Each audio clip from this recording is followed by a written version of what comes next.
A land of wonder, home to the largest religious monument in the world. A country where eating insects is a common occurrence and the host of a dark past, yet continues to persevere. Welcome to Cambodia. Join us as I cover its history, people, and culture. There is no exact date where humans started settling in what is now modern-day Cambodia, but they may have come as early as 4000 BC. Most of the cities developed along the coasts, and Indian traders frequently traded with the people within the area during the 1st century AD. The influence of Indian culture would be paramount in shaping what we know of Cambodian culture today. It wasn't only Indian culture that helped mold what we know now as Cambodian traditions. Chinese traders who were also able to make their way through the region were able to pass their own ways of life. Chinese sources would claim that a rich kingdom, or kingdoms, was flourishing during the 3rd and 6th centuries. They would call this kingdom Funan, and for 300 years they were able to maintain contact with the Chinese by offering gifts and trading. By the 5th and 6th centuries, Indian culture took its roots within the Cambodian elite, and several Hindu kingdoms sprang up in southern Cambodia. The major influence of India and Hinduization introduced many different technologies to the Cambodian people. Most importantly, large-scale irrigation, which allowed the local population to produce more crops per year, thereby enriching them. During the year 790, a Cambodian prince who was exiled to Java and claimed to be descended from Funan rulers was consecrated as Jayavarman II. He expanded his power northward into the Mekong Valley. In 802, he was reconsecrated as Chakravartin, or ruler of the world in northwestern Cambodia. Jayavarman II would later die in 835. During his lifetime, he was able to establish a new unified and self-ruling kingdom that would be called Angkor. His successors were less than successful in maintaining peace in the kingdom, despite having the riches and the prestige of the Angkorian temples. Many wars were fought, and invasions from neighbors occurred from time to time. One known Angkorian king, Indravarman I, who ruled from 877 to 890, constructed a reservoir and several temples in Tonle Sap, the new capital. He also commissioned a pyramid called the Bakong, the first Cambodian stone temple from which all royal temple designs would be based on. Angkor was a powerful kingdom during its heyday, so much so that it was able to expand its influence to the majority of mainland Southeast Asia.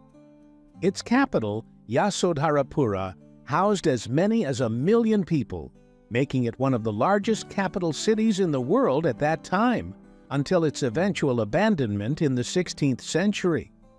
A powerful monarch, forged by years of conflict, took up the helm of the kingdom and named himself Suryavarman II. He was, by all accounts, a great military leader, but his greatest accomplishment was the erection of the world's largest religious monument, the Angkor Wat. Have you ever visited Angkor Wat? If so, do tell us in the comments section. Years of conflict and coups within the kingdom would weaken Angkor, and soon after, in the 13th century, the population mass converted to Buddhism. Its neighboring kingdoms were now expanding. It was only a matter of time before Angkor would be displaced from its position of power over Southeast Asia. Over the next 4 centuries, Angkor shrank and shrank until it became a small Buddhist kingdom that relied on its neighbors for trade. By 1863, fearful of Thai and Vietnamese invasion, the Cambodian king petitioned for France to protect the kingdom from outside influence. However, this relationship developed into a fully colonial one. The French ruled Cambodia until the 1950s, albeit less harsh than its treatment of Vietnam. During this time, Great achievements on infrastructure were made.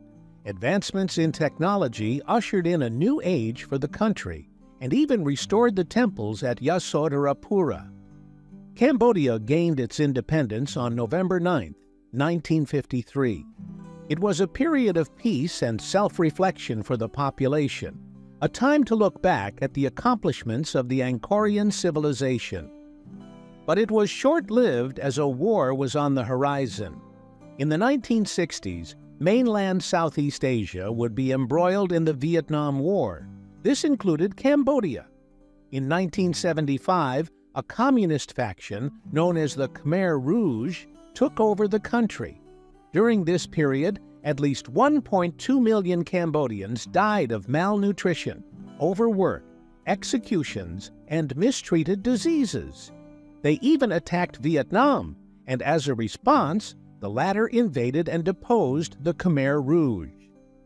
In 1991, Cambodia came under the protection of the UN until its general elections in 1993.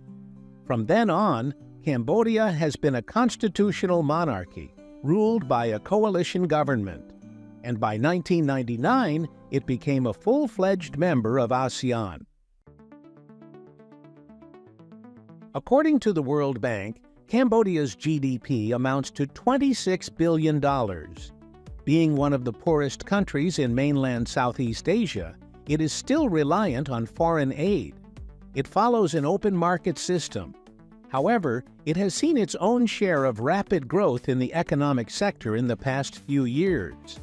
Its economy is anchored on two of its main industries, textiles and tourism. The garment industry is the largest portion of Cambodia's manufacturing sector, accounting for 80% of the country's exports. However, the tourism industry is where Cambodia excels. During the 1960s, the country was a prime destination for holiday goers. But due to the wars that followed, it became less and less desirable. It was only until the ouster of the Khmer Rouge that the tourism industry would grow again. The introduction of transport infrastructure, hastening the travel time between tourist locations, helped improve the quality of the industry. Many such sites dot the land of Cambodia, including Angkor Wat. The flag of Cambodia consists of 3 horizontal stripes, 2 blue and 1 red, and the facade of Angkor Wat in the middle. The Angkor Wat facade has been used in past flags in different time periods, most especially during the French Protectorate period. This represented integrity, justice, and heritage. The blue horizontal bands represent liberty, cooperation, and brotherhood, while the red band represents bravery. The capital of Angkor Wat is located in Phnom Penh.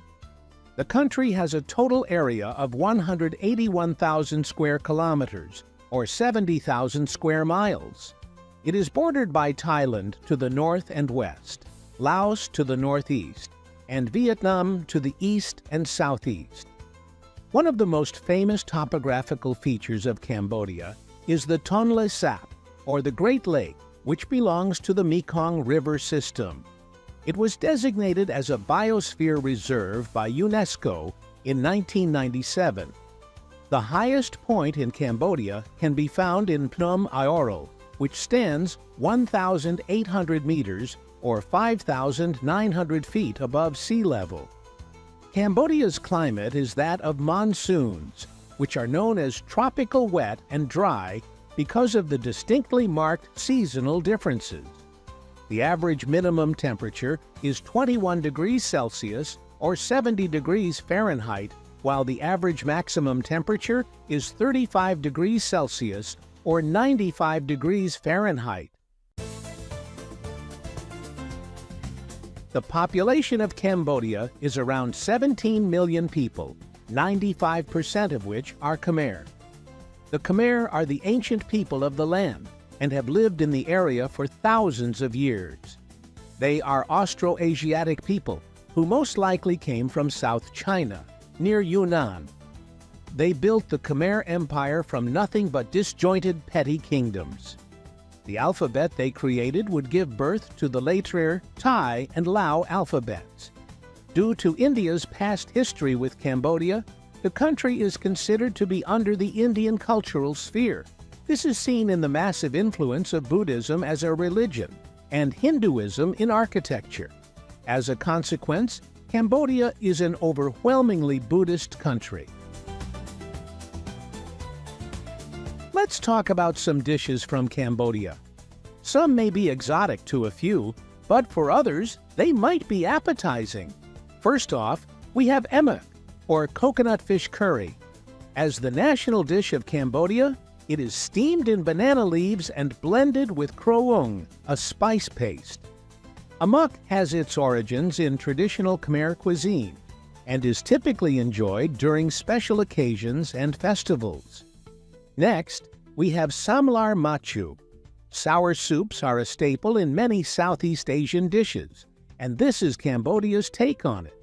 Made from meat and vegetables in a sour broth, samlar machu is commonly enjoyed as a refreshing meal, especially during hot weather or as a comforting dish when someone is feeling under the weather. Another popular dish is samlar kari, the Cambodian version of chicken curry. This flavorful dish is blended with kroung along with shrimp paste, fish sauce, and palm sugar. Samlar kari is often prepared for family gatherings and celebrations, showcasing the rich flavors of Cambodian cuisine. For those seeking something more adventurous, try Cambodia's insect street foods. Grasshoppers, scorpions, tarantulas, and other insects are commonly eaten as snacks. These exotic foods are popular in local markets and are often enjoyed as a crunchy, protein-rich treat. Which one of these foods would you want to try? Let us know in the comments section. Here are some influential people from Cambodia. First, who isn't familiar with Pol Pot, a leading member of the Khmer Rouge who ruled Cambodia during its darkest times from 1976 to 1979. Introducing the former King and Prime Minister of Cambodia, Norodom Sihanouk. Called Samdech Yuv, or Father King, he ruled over the country over different time periods and regimes. It's impossible to talk about Cambodia without mentioning Jayavarman II, who was once king of the Khmer Empire and was vital to the growth of the kingdom. And lastly, we have Haing S. Ngor, who won the Academy Award for Best Supporting Actor in 1985 for his performance in The Killing Fields, in which he portrayed Cambodian journalist and refugee Dith Pran. If you enjoyed this video on Cambodia, you'll love this next one.